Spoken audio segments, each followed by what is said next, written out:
Assalamualaikum warahmatullahi wabarakatuh. Waalaikumsalam warahmatullahi wabarakatuh.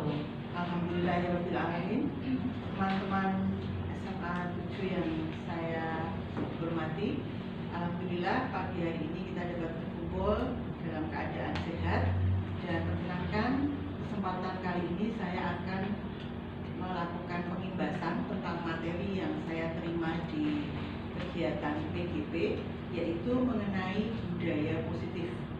Nah teman-teman, di kegiatan modul 1.4 budaya positif ini kami mempelajari mengenai perubahan paradigma tentang teori kontrol, bahwa manusia itu secara umum dia mau melakukan sesuatu itu kalau dia sudah yakin bahwa apa yang akan dia lakukan itu berguna bagi dirinya.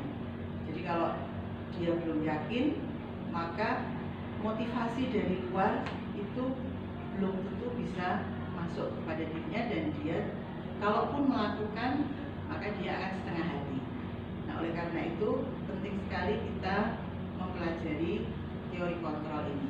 Jadi pastikan bahwa apa yang kita lakukan itu sudah kita yakini terlebih dahulu, motivasinya itu ada dari dalam diri kita. Nah ini berlaku untuk kita sebagai guru maupun juga siswa kita. Sehingga kalau kita mau menyuruh siswa, kalau kita ingin siswa melakukan sesuatu, kita harus pastikan bahwa siswa itu yakin bahwa apa yang kita perintahkan itu akan berguna bagi dirinya. Nah kemudian hal lain yang kami pelajari di budaya positif yaitu bahwa pentingnya keyakinan kelas. Jadi anak-anak di awal sebelum pembelajaran atau di awal semester itu harus punya kesepakatan dengan guru mapelnya masing-masing. Kesepakatan apa yang harus dia laksanakan selama 1 semester ke depan, sehingga nanti kalau sudah ada keyakinan kelas, pada suatu saat terjadi masalah, maka kita sebagai guru itu dapat menyelesaikan masalah itu dengan cara mengembalikan kepada keyakinan kelas yang sudah disepakati sebelumnya. Nah kemudian juga ada istilah hukuman, kemudian penghargaan, ya. Nah ini keyakinan kelas itu adalah fondasi ke arah tujuan dari kelas dan juga sekolah. Jadi ini nanti menjadi landasan untuk memecahkan konflik atau permasalahan. Nah kemudian ada 5 dasar kebutuhan manusia yang perlu kita ketahui, yaitu bahwa manusia itu melakukan sesuatu tindakan itu alasannya bisa untuk bertahan hidup atau survival, gitu ya. Bisa jadi seorang anak mungkin mencuri makanan temennya. Nah, belum tentu anak itu karena mencuri, tetapi mungkin karena dia lapar, mungkin ya hari itu dia tidak makan dari rumah dan tidak diberi uang saku, bisa jadi survival. Contohnya seperti itu. Nah, kemudian meskipun itu tadi salah ya, nah, tetapi nanti akan berbeda cara kita menangani kalau alasannya kita sudah tahu terlebih dahulu. Kemudian yang kedua yaitu cinta dan kasih sayang. Nah, kemudian yang ketiga kebebasan, yang keempat kesenangan, dan yang kelima kekuasaan. Betapa penting seorang guru itu mengetahui terlebih dahulu alasan siswanya melakukan sebuah tindakan yang salah. Nah nanti setelah kita mengetahui alasan apa yang mendasarinya, maka kita bisa menyelesaikan sesuai dengan alasannya, gitu ya, tanpa kita membuat luka baru pada si anak. Nah kemudian ada 5 posisi kontrol yang bisa kita lakukan sebagai guru. Yang pertama, kita sebagai guru itu bisa posisi kontrol sebagai pemberi hukuman. Kemudian yang kedua, pembuat merasa bersalah. Kemudian yang ketiga, sebagai teman. Kemudian yang keempat, sebagai pemantau atau monitor. Kemudian sebagai 5, sebagai manajer.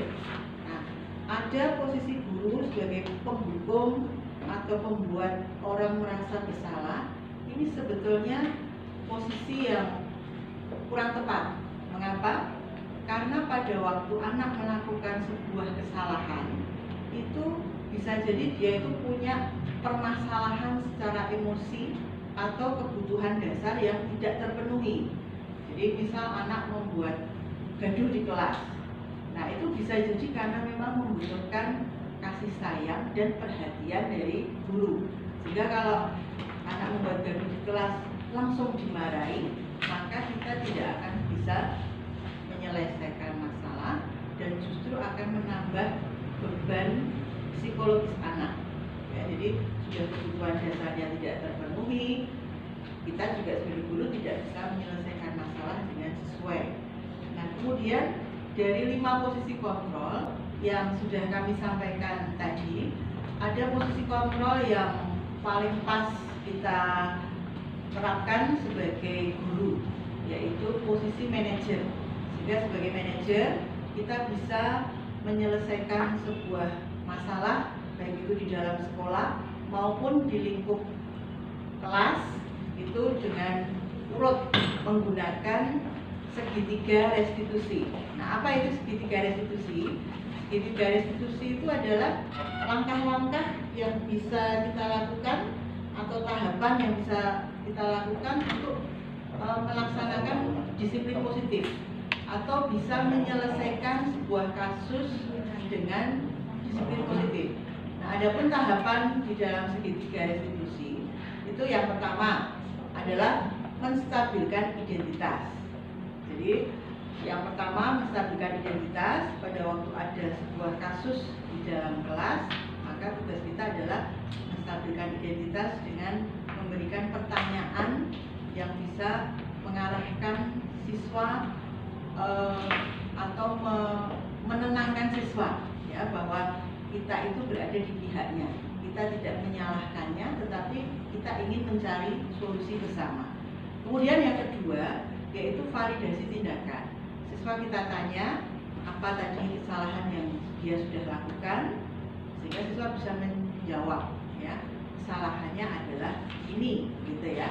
Nah, kalau sudah menyampaikan kesalahan tadi dalam validasi tindakan, maka langkah kita yang terakhir adalah menanyakan keyakinan. Jadi menghubungkan apakah tindakannya tadi sudah sesuai dengan keyakinan yang sudah disepakati bersama di kelas, gitu. Sehingga siswa bisa merefleksi diri. Oh, ternyata dia salah. Dan kita tanyakan apa langkah yang seharusnya bisa dia lakukan untuk bisa memperbaiki diri. Dan dengan cara seperti ini, maka kita sebagai guru itu bisa membimbing siswa untuk menyelesaikan masalah, tetapi tanpa menimbulkan masalah yang baru. Nah, demikian teman-teman yang bisa kami sampaikan. Mungkin dari teman-teman ada tanggapan atau masukan untuk kami. Terima kasih Bu Ani, paparannya sangat bagus sekali, dan ternyata kita baru tahu ya bahwa sebagai seorang guru itu kita harus berlaku sesuai yang tadi dipaparkan, yaitu segitiga restitusi itu untuk menyelesaikan suatu permasalahan yang terkait dengan peserta didik kita. Nah, mengenai urut-urutannya nanti bisa, kalau saya ingin bertanya lebih lanjut nanti di luar ini saja. Dan saya yakin dengan yang menjadi paparkan tadi, sekolah kita akan bisa mewujudkan visi misi dengan mewujudkan budaya positif yang kita terapkan kepada anak-anak lewat keyakinan kelas tadi. Sangat bagus materinya, sangat menarik untuk dipelajari lebih lanjut. Terima kasih Bu Ani. Sama-sama Ibu Tina. Saya Bu Ani.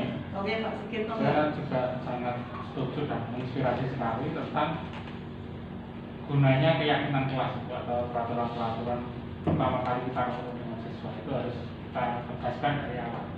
Seperti itu Bu Ani. Terima kasih, sangat menginspirasi. Terima kasih Pak Sigit.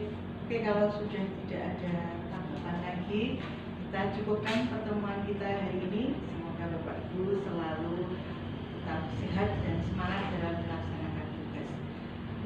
kasih. Assalamualaikum warahmatullahi